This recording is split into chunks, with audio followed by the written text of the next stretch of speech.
ಮನೇಲಿ ಏನೂ ತರಕಾರಿ ಇಲ್ಲ, ಏನಪ್ಪ ಮಾಡೋದು ಅಂತ ಯೋಚನೆ ಮಾಡ್ತಾಯಿದ್ದೀರಾ? ನಿಮಗೋಸ್ಕರನೇ ಈ ವಿಡಿಯೋ ತೊಗೊಂಬಂದಿರೋದು. ಲೇಡೀಸ್ ಆ್ಯಂಡ್ ಜೆಂಟಲ್ ಗೈಸ್, ನಮಸ್ಕಾರ. ನಾನು ಸುರೇಶ್ ಶೆಟ್ಟಿ, ನೀವು ನೋಡ್ತಾ ಇರೋದು ಟೇಸ್ಟ್ ಆಫ್ ಉಪಹಾರ. ಇವತ್ತಿನ ರೆಸಿಪಿ ಬೇಸನ್ ಘಟ್ಟ. ಬೇಕಾಗಿರೋ ಪದಾರ್ಥಗಳೆಲ್ಲ ಇಲ್ಲೇ ನೋಡ್ಕೊಳ್ಳಿ ಒಮ್ಮೆ ಏನೇನು ಬೇಕು ಅಂತ. ಬನ್ನಿ ಈಗ ಸ್ಟಾರ್ಟ್ ಮಾಡುವ. ಲೇಡೀಸ್ ಆ್ಯಂಡ್ ಜೆಂಟಲ್ ಗೈಸ್, ಕಮಾನ್. ಒಂದು ಪಾತ್ರೆ ತಗೊಳ್ಳಿ ಅಥವಾ ಒಂದು ಬೌಲ್ ತಗೊಳ್ಳಿ. ಅದರಲ್ಲಿ ಒಂದು ಚಿಕ್ಕ ಬೌಲ್ ತುಂಬ ಒಂದು 150 ಗ್ರಾಮ್ ಅಷ್ಟು ಕಡಲೆ ಹಿಟ್ಟು ಹಾಕ್ಕೊಳ್ಳಿ. ಫಾರ್ಚೂನ್ ಕಡಲೆ ಹಿಟ್ಟು ನಾನು ಬಳಸ್ತಾ ಇದ್ದೀನಿ, ನಿಮ್ಮ ಹತ್ರ ಯಾವುದಿದ್ರೆ ಅದು ಬಳಸಿ. ಒಂದು ಚಿಟಿಕೆ ಉಪ್ಪು, ಒಂದು ಚಿಟಿಕೆ ಸೋಡಾ, ಇಷ್ಟು ಸೋಡಾ, ಇಷ್ಟು ಉಪ್ಪು. ಈಗ ಇದಕ್ಕೆ ಸೇರಿಸ್ತಾ ಇರೋದು ಚಿಲ್ಲಿ ಪೌಡರ್. ನಿಮ್ಮ ಹತ್ರ ಯಾವ ಚಿಲ್ಲಿ ಪೌಡರ್ ಇದ್ದರೆ ಅದೇ ಹಾಕಿ, ಕಾಶ್ಮೀರಿ ಇದ್ದರೆ ಹಾಕಿ, ಲೋಕಲ್ ಇದ್ದರೆ ಅದೇ ಯಾವುದೋ ಒಂದು ಹಾಕಿ. ಈಗ ಗರಂ ಮಸಾಲ ಹಾಕಿ ಒಂದು ಅರ್ಧ ಟೀ ಸ್ಪೂನು, ಅರಿಶಿನ ಪುಡಿ ಅರ್ಧ ಟೀ ಸ್ಪೂನಷ್ಟು, ಎಣ್ಣೆ 1.5 ಟೀ ಸ್ಪೂನ್ ಎಣ್ಣೆ ಹಾಕಿ.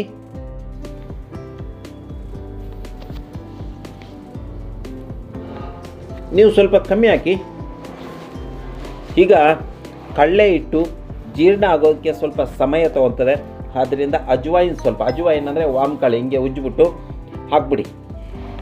ಇದಕ್ಕೆ ನೀವು ಮೊಸರು ಬೇಕಾದರೆ ಹಾಕ್ಬೋದು ಅಥವಾ ನೀರಲ್ಲೇ ಬೇಕಾದರೂ ಕಲಿಸ್ಕೊಂಡು ಉಂಡೆ ಮಾಡ್ಕೊಳ್ಳಿ. ನಾನು ಇವತ್ತು ಮೊಸರು ಬಳಸ್ತಾ ಇದ್ದೀನಿ. ನಿಮ್ಮ ಹತ್ರ ಮೊಸರು ಇದ್ದರೆ ಮೊಸರು ಒಂಚೂರು ಹಾಕ್ಕೊಳ್ಳಿ ಅಥವಾ ನೀರಲ್ಲಿ ಹಾಕ್ಕೊಳ್ಳಿ, ಇದು ಆಪ್ಷನಲ್. ಮೊಸರು ಹಾಕಲೇಬೇಕು ಅಂತೇನಿಲ್ಲ. ನಾನು ಆ್ಯಡ್ಸನ್ ಕರ್ಡ್ ಬಳಸ್ತಾ ಇದ್ದೀನಿ ಸ್ವಲ್ಪ. ಈಗ ನೀರು ಇದಕ್ಕೆ ಸೇರಿಸೋ ಹಾಗೆ ಇಲ್ಲ, ನೀರು ತೊಗೊಳಲ್ಲ, ಅದರಿಂದ ನೀರಿಲ್ಲ. ಹೀಗೆ ಗಟ್ಟಿಯಾಗಿ ಕಲಿಸ್ಕೊಳ್ಳಿ. ನಿಧಾನಕ್ಕೆ ಕಲಿಸ್ತಾ ಏನಾಗುತ್ತೆ ಅಂದರೆ ಹಿಟ್ಟೆಲ್ಲ ಒಂದು ಕಡೆ ಸೇರಿಕೊಳ್ಳುತ್ತೆ.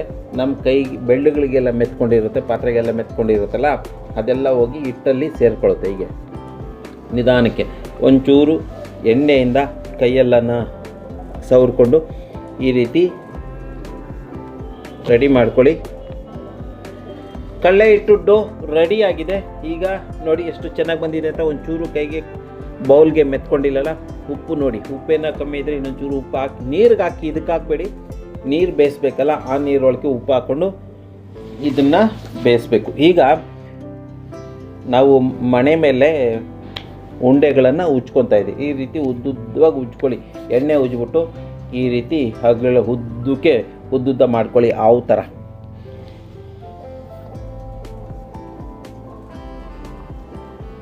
ಒಂದು ಪಾತ್ರೆಯಲ್ಲಿ ನೀರು ಇಟ್ಬಿಡ್ರಿ. ನೀರು ಬೇಯ್ತಾ ಇದ್ದರೆ ಆಮೇಲೆ ಇದನ್ನು ಅದರೊಳಗೆ ಹಾಕಿದ್ರೆ ಬೆಂದೋಗ್ತದೆ. 5 ನಿಮಿಷದಲ್ಲಿ ರೆಡಿ ಆಗುತ್ತೆ.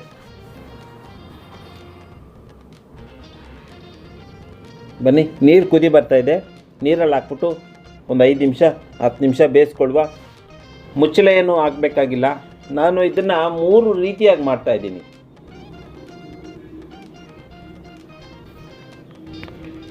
ಒಂದು ಸುಖ, ಇನ್ನೊಂದು ಕ್ರೀಮಿ, 4ನೇದು ಹೋಟ್ಲ್ಗೋಸ್ಕರ ದೊಡ್ಡದಾಗಿ ಜಾಸ್ತಿ ಮಾಡ್ತಾಯಿದ್ದೀನಿ ಮಸಾಲದು. ಈಗಿದು ಬೆಂದು ಈ ರೀತಿ ಮೇಲೆ ಬಂದ್ಬಿಟ್ಟಿದೆ. ಜಾಸ್ತಿ ಏನು ಬೇಯಿಸ್ಬೇಕಾಗಿಲ್ಲ. ಇದರಲ್ಲಿ ಜಾಸ್ತಿ ಇಷ್ಟು ಬೇಕಾ ಅಷ್ಟು ಬೇಯಬೇಕಾ ಅನ್ನೋದೇನೂ ಇಲ್ಲ.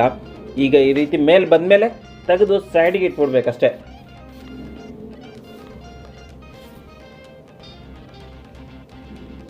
ಇವಾಗ ಬೆಂದಿರುವ ಎಲ್ಲ ಬೇಸನ್ ಘಟ್ಟಗಳನ್ನು ತೆಗೆದು ಸೈಡ್ಗೆ ಇಟ್ಟು ತಣ್ಣಗೆ ಮಾಡಿಬಿಟ್ಟು ಕಟ್ ಮಾಡ್ಕೊಬೇಕು. 1 ಇಂಚಿಗೆ ಕಟ್ ಮಾಡ್ಕೊಳ್ಳಿ.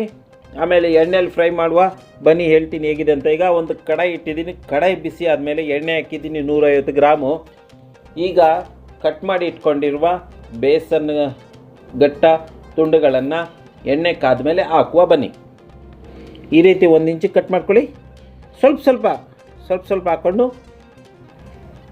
ನಾನು 150 ಗ್ರಾಮ್ ಬೇಸನ್ ಘಟ್ಟ ಮಾಡ್ತಾಯಿದ್ದೀನಿ ಇವತ್ತು. ಇದು ನಿಮಗೋಸ್ಕರ 150 ಗ್ರಾಮ್ದು. ಇದು ಈ ರೀತಿಯಾಗಿ ಎಣ್ಣೆಯಲ್ಲಿ ಕರೆದುಕೊಳ್ಳಿ. ನಿಮ್ಮ ವಿಡಿಯೋ ಏನಾದರೂ ವೈರಲ್ ಆಗಬೇಕು ಅಂತ ಇದ್ದರೆ ನೀವು ಮಾತಾಡುವಾಗ ಯಾವುದಾದ್ರೂ ಒಂದು ಶಬ್ದವನ್ನು ತಪ್ಪಾಗಿ ಹೇಳಿ ಅಥವಾ ಕೆಲವು ಸರಿ ತಪ್ಪಾಗಿ ಬಂದ್ಬಿಡುತ್ತೆ. ನಾನು ತಪ್ಪಾಗಿ ಬಂದಿದ್ದ 2 ಶಬ್ದದಿಂದ ನನ್ನ 2 ವಿಡಿಯೋಗಳು ವೈರಲ್ ಆಗಿದೆ, ಶಾರ್ಟ್ಸ್ಗಳು. ನಿಜವಾಗ್ಲೂ ಥ್ಯಾಂಕ್ಸ್ ಫಾರ್ ದಟ್. ಎಷ್ಟೋ ಜನ ಅದಕ್ಕೆ ಕಾಮೆಂಟ್ ಮಾಡೋರು, ಈ ರೀತಿ ಮಾಡಿ ಈ ರೀತಿ ಕನ್ನಡ ಕೇಳಿಸ್ತಾ ಇದ್ದೀರಾ, ಹಂಗೆ ಮಾಡ್ತಾಯಿದ್ದೀರಿ, ಹೆಂಗೆ ಮಾಡ್ತಾಯಿದ್ದೀರಿ ಅಂತ. ಆದ್ದರಿಂದ ನನಗೆ ಒಳ್ಳೆಯದಾಗಿದೆ. ಯಾಕೆ ಗೊತ್ತಾ, ಯಾವಾಗ ನಮ್ಮ ವಿಡಿಯೋಗಳ ಮೇಲೆ ಎಂಗೇಜ್ಮೆಂಟ್ ಜಾಸ್ತಿ ಆಗುತ್ತೋ ಆವಾಗ ಯೂಟ್ಯೂಬ್ಗೆ ಅನಿಸುತ್ತೆ ಇದರಲ್ಲಿ ಮತ್ತಷ್ಟು ಇಂಪ್ರೆಷನಲ್ಲಿ ಕಳಿಸುತ್ತೆ. ಈಗ ಬನ್ನಿ, ಈಗ ಈರುಳ್ಳಿ ಫ್ರೈ ಆಯಿತು. ಇದಕ್ಕೆ ನಾನು ಸೇರಿಸ್ತಾ ಇರೋದು ಶುಂಠಿ ಮತ್ತು ಬೆಳ್ಳುಳ್ಳಿ. ಶುಂಠಿ ತುರಿದು ಹಾಕಿದ್ದೀನಿ, ಬೆಳ್ಳುಳ್ಳಿನ ಜಜ್ಜಿ ಹಾಕಿದ್ದೀನಿ. ಈ ರೀತಿ ಒಗ್ಗರಣೆ ರೆಡಿ ಮಾಡ್ಕೊಳ್ಳಿ. ಇದಕ್ಕೆ ಟೊಮೆಟೊ 2 ಟೊಮೆಟೊ ಹಾಕ್ತಾಯಿದ್ದೀನಿ. ಮಸಾಲ ಎಲ್ಲ ನೋಡ್ಕೊಳ್ಳಿ. ತುಂಬ ಸಿಂಪಲ್ಲಾಗಿ ಒಳ್ಳೆ ಎಷ್ಟು ಚೆನ್ನಾಗಿದೆ ಅಂದರೆ ನಿಮ್ಮ ಮನೇಲಿ ಏನೋ ತರಕಾರಿ ಇಲ್ದಿದ್ದಾಗ ಈ ರೀತಿ ಟ್ರೈ ಮಾಡಿ, ಸಾಕಾದಾಗ ಬರುತ್ತೆ. ವಾರದಲ್ಲಿ 1 ದಿನ 2 ದಿನ ಮಾಡಿ, ಟೈಮ್ ಕಮ್ಮಿ, ಎಷ್ಟು ಬೇಗ ಇದು ರೆಡಿ ಆಗುತ್ತೆ ಅಂದರೆ ನೀವು ಪದೇ ಪದೇ ಈ ರೀತಿ ಮಾಡ್ತಾ ಇರ್ತೀರ. ಈಗ ಮಸಾಲ ತೊಗೊತಾ ಇದ್ದೀನಿ ನಾನು, ನೋಡಿ ಏನೇನಿದೆ ಅಂತ. ಸ್ವಲ್ಪ ಈರುಳ್ಳಿ ಮೆಣಸಿನ್ಕಾಯಿ ಎಲ್ಲ ಗೊಳಿಸಿದಾಯ್ತಲ್ಲ. ಗರಂ ಮಸಾಲ ಅರ್ಧ ಟೀ ಸ್ಪೂನಷ್ಟು, ಚಿಕನ್ ಮಸಾಲ ಪೌಡರ್ ಅರ್ಧ ಟೀ ಸ್ಪೂನಷ್ಟು, ಬ್ಯಾಡಗಿ ಚಿಲ್ಲಿ ಪೌಡರ್ ಅರ್ಧ ಟೀ ಸ್ಪೂನು, ಸ್ವಲ್ಪ ರುಚಿಗೆ ತಕ್ಕಷ್ಟು ಉಪ್ಪು, ಅರಿಶಿನ ಪುಡಿ, ಟರ್ಮರಿಕ್ ಪೌಡರ್ ಕೊಟ್ಟು ಈಗ ಇದನ್ನು ಸ್ವಲ್ಪ ಹಿಂಗೆ ಗೋಳಿಸ್ಕೊಟ್ರೆ ಆಯಿತು. ಕೊರಿಯಂಡರ್ ಪೌಡರ್, ಧನಿಯಾ ಪುಡಿ ಹಾಕ್ಕೊಳ್ಳಿ ಒಂದು ಅರ್ಧ ಟೀ ಸ್ಪೂನಷ್ಟು.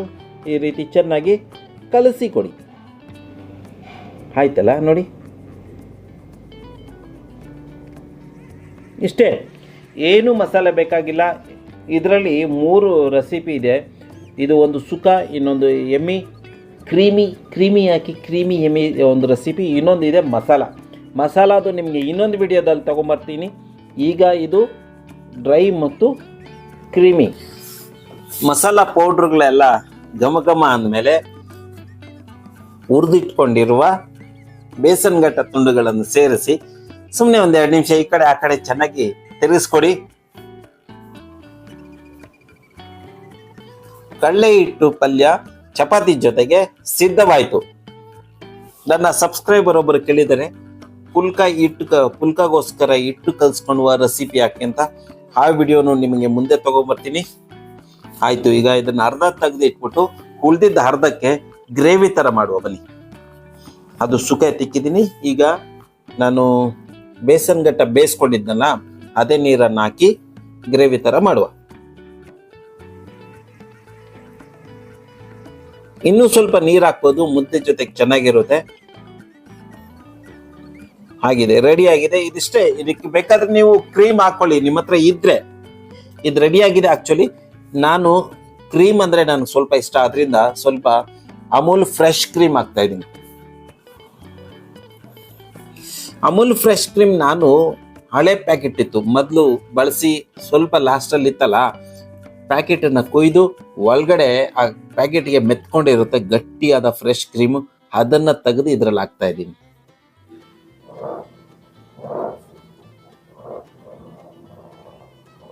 ಸ್ವಲ್ಪ ಕ್ರೀಮ್ ಹಾಕಿದ್ಮೇಲೆ ನೀವು ಗ್ಯಾಸ್ ಆಫ್ ಮಾಡಿಬಿಡಿ, ಅದೇನು ಬೇಯಬೇಕಾಗಿಲ್ಲ, ಅಥವಾ ಬೇಯಿಸ್ಕೊಳ್ಳಿ, ಅದು ನಿಮ್ಮ ಇಷ್ಟ.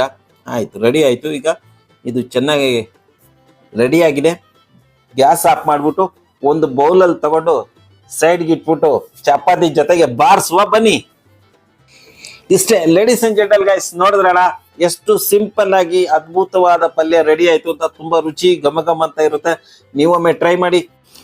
ವಿಡಿಯೋ ಇಷ್ಟ ಆಗಿದ್ರೆ ಲೈಕ್ ಮಾಡಿ, ನನ್ನ ಚಾನಲ್ನ ಸಬ್ಸ್ಕ್ರೈಬ್ ಮಾಡಿಕೊಂಡು ಬೆಲ್ ಐಕಾನ್ ಒತ್ತಿ ಆಲ್ ಅಂತ ಟೈಪ್ ಮಾಡ್ಕೊಳ್ಳಿ. ಇದರಿಂದ ಭವಿಷ್ಯದಲ್ಲಿ ಬರುವ ವಿಡಿಯೋಗಳ ನೋಟಿಫಿಕೇಶನ್ ನಿಮಗೆ ಬರ್ತಾ ಇರ್ತದೆ. ಹೆಲ್ದಿ ಆಗ್ತೀನಿ, ಹೆಲ್ದಿ ಆಗಿರಿ, ಯಾಕೆಂದ್ರೆ ಜೀವನದಲ್ಲಿ ಖುಷಿಯಾಗಿರೋದೆ ದೊಡ್ಡ ವಿಷಯ. Ladies and gentle guys, thank you so much. ಇದುವರೆಗೂ ನನ್ನ ಜೊತೆಲಿ ಇದ್ದೀರಾ ಅಂದ್ರೆ ನಿಮ್ಗೆ ಈ ವಿಡಿಯೋ ಇಷ್ಟ ಆಗಿದೆ ಅಂತ. ಮುಂದಿನ ವಿಡಿಯೋದಲ್ಲಿ ಸಿಗುವ. ಅದುವರೆಗೂ ಟೇಕ್ ಕೇರ್ಫುಲ್ ಯುವರ್ ಸೆಲ್ಫ್.